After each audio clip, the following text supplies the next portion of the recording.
महाराष्ट्र में अवैध घुसपैठियों की संख्या जहां तेजी से बढ़ रही है, बांग्लादेशी, रोहिंग्या, पाकिस्तानी और अफगानी घुसपैठिए राज्य में अवैध रूप से रह रहे हैं। ये घुसपैठिए राज्य की सामाजिक, आर्थिक और सांस्कृतिक स्थिरता को नष्ट कर रहे हैं। महाराष्ट्र को घुसपैठियों से मुक्त कराने का एकमात्र प्रभावी और कानूनी उपाय है जनता एनआरसी, जिसकी मुहिम धर्म योद्धा और सुदर्शन न्यूज के प्रधान संपादक सुरेश चौहान के जी ने शुरू की है। इस गंभीर स्थिति को बदलने और महाराष्ट्र को सुरक्षित करने के लिए प्रधान संपादक धर्म योद्धा डॉक्टर सुरेश चौहान के जी के नेतृत्व में अब शिव प्रेरणा यात्रा का दूसरा चरण शुरू हुआ है। शिव प्रेरणा यात्रा पहले चरण की शुरुआत पश्चिम महाराष्ट्र में 17 अक्टूबर से नासिक के येवला शहर से हुई थी, जिसका समापन 23 अक्टूबर को पुणे में हुआ। वहीं अब इसी क्रम में शिव प्रेरणा यात्रा के दूसरे चरण की शुरुआत आज से महाराष्ट्र के धुले से हुई है। धुले में धर्म योद्धा डॉक्टर चौहान के जी का भव्य स्वागत हुआ। सुरेश चौहान के जी ने छत्रपति शिवाजी महाराज की प्रतिमा पर माल्यार्पण कर यात्रा की शुरुआत की। धर्म योद्धा डॉक्टर सुरेश चौहान के जी के आते ही महाराष्ट्र के मिनी पाकिस्तान में हिंदुओं में अलग ही जोश देखने को मिल रहा है, जिसकी तस्वीरों में आप गवाही पेश करती है। दो तस्वीरें आप देख रहे हैं। हिंदुओं ने सैकड़ों मुसलमानों के बीच जय श्री राम के नारे लगाए।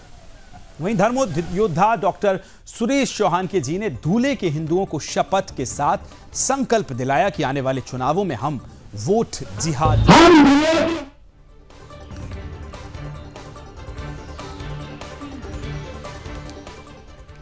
आपको बताएं कि जनता एनआरसी के लिए महाराष्ट्र में डॉक्टर सुरेश चौहान के जी अलग अलग कार्यक्रमों में शामिल हो रहे हैं। ये यात्रा केवल एक यात्रा नहीं बल्कि एक जन आंदोलन है, जो महाराष्ट्र की सुरक्षा, संस्कृति और भविष्य की रक्षा के लिए है। हर महाराष्ट्रवासी का कर्तव्य है कि इस यात्रा में शामिल होकर अपने राज्य को घुसपैठियों से मुक्त कराएं।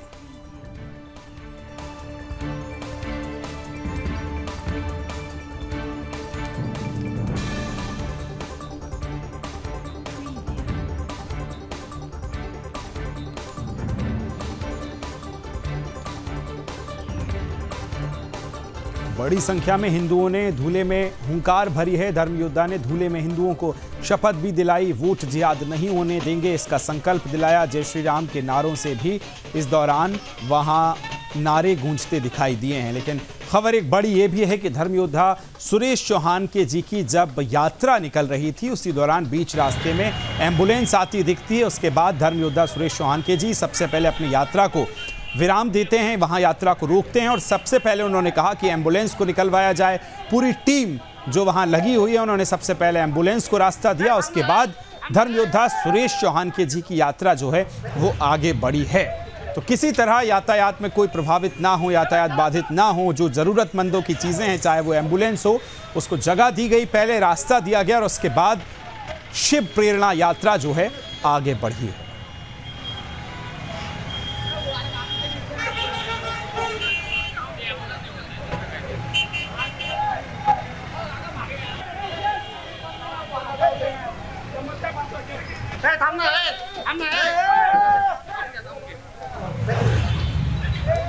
हम दुनिया के हिंदू शपथ लेते हैं, संकल्प देते हैं, वचन देते हैं, आने वाले चुनाव में वोट जिहाद नहीं होने देंगे।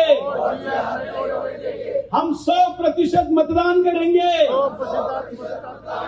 हमारा मत पार्टी को ना होके धर्म के लिए होगा, राष्ट्र के लिए होगा, भविष्य की पीढ़ियों के लिए होगा।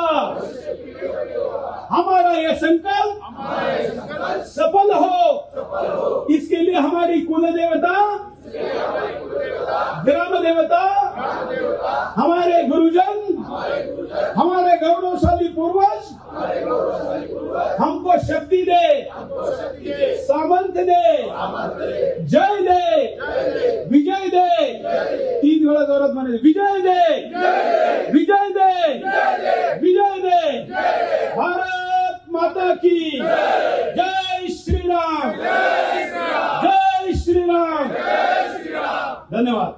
हम दुनिया के तो आप देख रहे हैं कि किस तरह से लोगों को शपथ दिलाई गई है कि हम आगे बढ़ें, राष्ट्र निर्माण किस तरह से हो सके, महाराष्ट्र निर्माण किस तरह से बेहतर ढंग से हो सके। इसके लिए ज़रूरी है कि हम घुसपैठियों को सबसे पहले हमारे महाराष्ट्र से निकालें। 10 करोड़ के आसपास घुसपैठी अभी महाराष्ट्र में रह रहे हैं और ऑस्ट्रेलिया की टोटल जो जनसंख्या पॉपुलेशन है वो 2 करोड़ है, यानी 5 ऑस्ट्रेलिया महाराष्ट्र में बन सकते हैं जितनी संख्या में घुसपैठिए यहाँ रह रहे हैं। इन्हीं को बाहर खदेड़ने के लिए, बाहर इनकी पहचान करने के लिए, चिन्हित करने के लिए, निकालने के लिए मुहिम संकल्प चला रहे हैं धर्म योद्धा डॉक्टर सुरेश चौहान के जी।